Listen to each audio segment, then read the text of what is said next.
Assalamualaikum warahmatullahi wabarakatuh. Kami dari kelompok 5 akan mempresentasikan hasil kerja kelompok kami dengan judul Ethical Hacking. Pendahuluan. Tujuan dari hacking adalah untuk meningkatkan keamanan sistem informasi di negara, objektif, mengidentifikasi dan mengatasi tentang keamanan sebelum dibentuk oleh pihak yang tidak berwajib. Definisi hacking adalah untuk meningkatkan keamanan tim atau individu menggunakan keterampilan teknis dan tentang keamanan komputer untuk secara etis dan legal mengevaluasi keamanan sistem komputer, jaringan atau aplikasi. Kelebihan ethical hacking. Ada beberapa kelebihan ethical hacking antara lain, yaitu satu, meningkatkan keamanan. Ethical hacking membantu meningkatkan keamanan sistem dengan mengidentifikasi dan memperbaiki kerentanan sebelum dimanfaatkan oleh pihak jahat. Ini membantu organisasi untuk mengurangi risiko terhadap serangan cyber. Kelebihan yang kedua yaitu mematuhi regulasi. Banyak regulasi dan standar keamanan yang mengharuskan organisasi untuk melakukan pengujian keamanan secara teratur. Ethical hacking membantu memastikan bahwa organisasi memenuhi persyaratan dan menjaga kepatuhan mereka terhadap regulasi yang berlaku. Kelebihan yang ketiga yaitu pengembangan kesadaran keamanan. Hasil dari ethical hacking dapat digunakan untuk meningkatkan kesadaran dan pemahaman tentang keamanan cyber dalam organisasi. Ini dapat mendorong investasi tambahan dalam tingkat pelatihan keamanan dan budaya keamanan yang kuat. Kelebihan yang ketiga yaitu deteksi dini. Dengan mengidentifikasi kerentanan jejak dini, ethical hacking memungkinkan organisasi untuk mengambil tindakan perbaikan sebelum serangan nyata terjadi. Hal ini dapat mengurangi dampak serangan dan waktu pemulihan yang dibutuhkan. Kelebihan yang kelima yaitu penghematan biaya. Mencegah serangan cyber yang dapat menghemat biaya yang signifikan yang memungkinkan dikeluarkan untuk pemulihan, penggantian data atau sanksi hukum. Selain kelebihan, ada juga kekurangan ethical hacking. Antara lain yaitu satu, biaya dan sumber daya. Menggunakan ethical hacking dan teknologi yang diperlukan untuk melakukan pengujian keamanan dapat memerlukan investasi yang signifikan dari segi biaya dan sumber daya. Kekurangan yang kedua yaitu ketidakpastian dampak. Meskipun tujuan utama adalah untuk meningkatkan keamanan, ada kemungkinan bahwa pengujian keamanan yang berinvestasi dapat menyebabkan gangguan atau masalah dalam sistem yang diuji. Kekurangan yang ketiga yaitu keterbatasan kemampuan. Tidak ada jaminan bahwa semua kerentanan dapat terdeteksi dan diperbaiki dalam satu kali pengujian. Beberapa kerentanan kemungkinan dapat tersembunyi atau tidak dapat diperbaiki secara sempurna dalam waktu singkat. Kekurangan yang keempat yaitu ketergantungan pada penyedia layanan. Organisasi yang menggunakan layanan dari pihak ketiga harus mengandalkan keahlian dan integritas penyedia layanan tersebut untuk memastikan pengujian dilakukan secara profesional dan sesuai dengan standar yang berlaku. Ethical hacking. Yang pertama yaitu akses yang diautorisasi. Ethical hacking beroperasi dengan izin dari organisasi yang memiliki sistem atau jaringan yang diuji. Ini membedakannya dari prioritas jahat yang beroperasi tanpa izin. Yang kedua yaitu peraturan pengerjaan. Sebelum melakukan ethical hacking, peraturan pengerjaan yang jelas dibuatkan.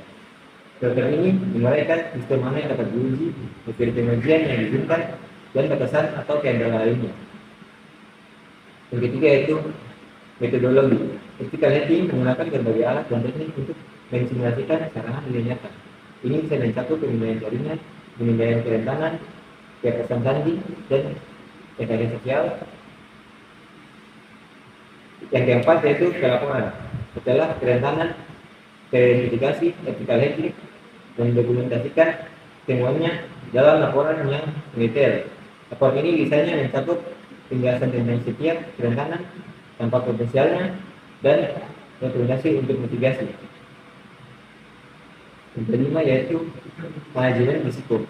Organisasi menggunakan temuan dari sebuah ethical hacking untuk memprioritaskan dan mengatasi kerentanan berdasarkan tingkat keparahannya dan dampak potensialnya terhadap operasi. Yang keenam yaitu pertimbangan hukum dan etika. Ethical hacking harus beroperasi dalam batasan hukum dan mematuhi pedoman etika. Mereka tidak boleh mengganggu layanan, mencuri data, atau menyebabkan kerusakan selama penelitian mereka. Jadi di sini terdapat dua studi kasus. Studi kasus yang pertama, celah keamanan pada plugin WordPress yang terjadi pada tahun 2019. Jadi kasus plugin ini memiliki celah keamanan yang mengakibatkan kebocoran informasi pengguna. Jadi tindakan yang diambil oleh seorang ethical hacking terdapat 5 tindakan. Yang pertama, penetration testing.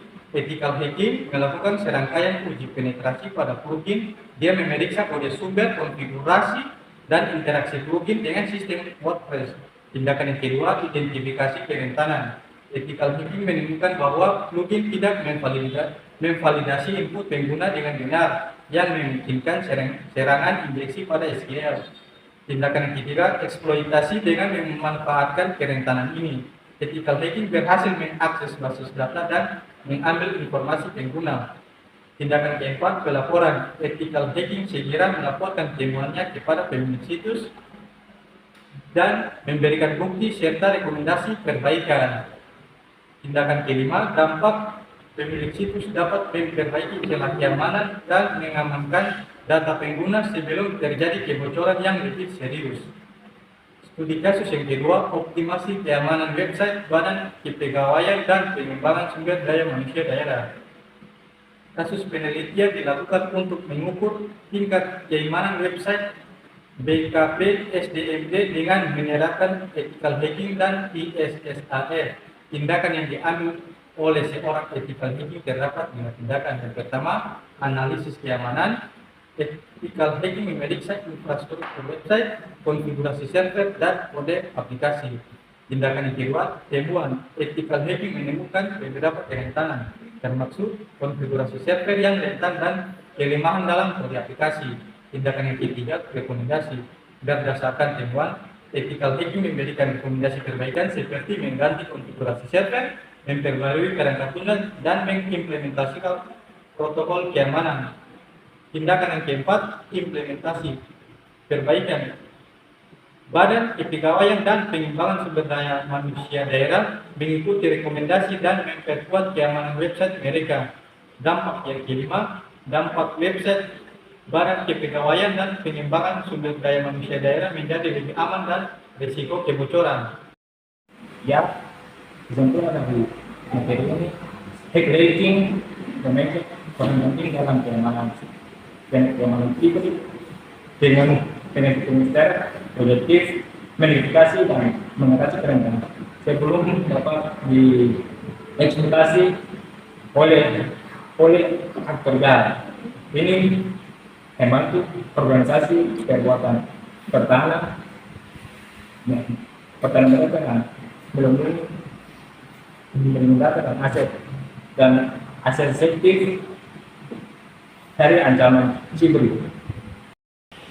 Sekian presentasi dari kami. Kurang jelasnya mohon dimaafkan. Terima kasih telah menonton.